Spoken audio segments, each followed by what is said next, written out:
Hey guys, welcome back to press to handstand progression. We are on day 2. We're gonna get started with a warm-up.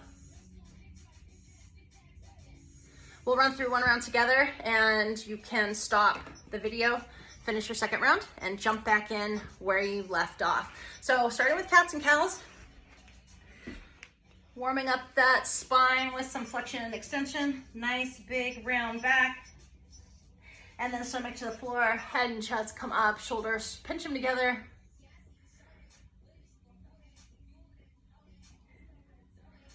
That's our cat and cow. From there, we move to scat push-ups. So keeping a nice neutral spine, squeezing shoulder blades together.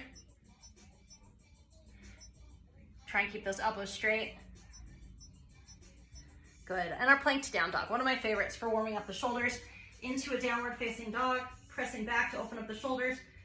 Looking back at your toes, ears are in line with the elbows, and then we're going to come out to plank, just shifting the weight and setting it right back into that downward facing dog. Let's hold downward facing dog for 5 seconds at the top. Any style of sit-up is next. You can have an ab mat or you don't need one. Make sure we set ourselves all the way up. And then wrist circles. I do 10 in each direction. You can also just open the wrists up this way as well. So let's get through 2 rounds of 10 of both of those, making sure that you're feeling nice and warm before we get into our press to handstand progression. So one set of 30 tuck or L stands. Now I have some parallettes. Not everyone is going to have parallettes, but everyone is going to have maybe 2 chairs or 2 benches in their house. Or 2 boxes that they can put their hands on. I have parallettes and I actually don't have any chairs. So this is what we're gonna use.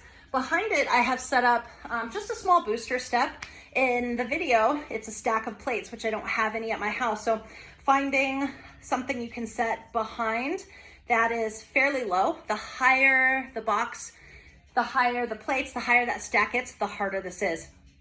So on our tuck or L stands, we are pressing through and bringing the rib cage down to the belly button. So we're looking to get into this shape, right? We really have to compress ourselves into that shape. We want to clear the plates and then creating this position like we just looked at to get those bellies working. Okay, so starting in a tuck or L, hands are going to be towards the back of the parallettes, making sure that they're stable and balanced. If you have an L sit, we're going to move through the L sit. We're going to pull our rib cage down to our belly button. We're going to bring our feet to our plates and stand. If we need a modification here, or you don't have an L sit yet, we'll go from a tuck position, squeeze those knees up into the rib cage. We're going to rock ourselves back, setting the feet on the plates and standing up from there. So we have one set of 30.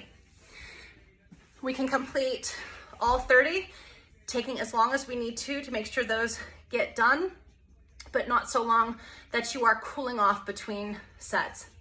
When we finish, we then have 3 rounds of hollow ball press, and there's going to be 10 of those. So 3 rounds. We'll go 1 set of 30 tuck or L stands, that's what we just looked at, and then 3 rounds of hollow ball press. If you have a medicine ball, this is going to be great. If you don't, you might be able to get away with using a foam roller. So let's take a look at that. I'm just going to turn this around and have a look at the wall. So there's a couple different options here. Option 1 is without the wall. This is going to be easier. This is a challenging move. This is going to be an easier version of that. So looking to get my knees on that ball, a nice hollow position, so making sure that I'm using my belly to stay braced. Hands are on a surface that's not slippery. I'm going to use this the same as I would the seat of a rower. We've done rower pikes in class before. I'm going to keep those arms locked out. I'm going to pull my feet up as high as I can, keeping my chin nice and neutral, and then I'm going to lower myself back down under control and making sure that I don't sag through the back. We don't want to see any of that through the back, so keep everything up and active, getting your hips up as high as you can and making sure you are in a where you have a lot of space around you in case you tip over. I'll show you the ball version. This is, if the other ones are too easy for you, we're gonna go ball, same thing, but now I'm gonna use the wall behind me. So hands about 6 inches from the wall. Ball starts with the knees again. Stay nice and active. We're going to press and put the back of the neck, ribs. We're really compressing to get into this position, rolling up into a pike and back down using control, control, control until you're in a plank with your legs ending on the ball. All right, that's day 2 of press to handstand practice. Thanks to the program Performance Plus. And we are doing this for 4 weeks. I personally don't have a press to handstand, so thanks for joining me on my quest to get one. And hopefully, if anything, even if we don't have press to handstand at the end, we will have stronger abs. We'll see you for day 3 tomorrow. We'll see.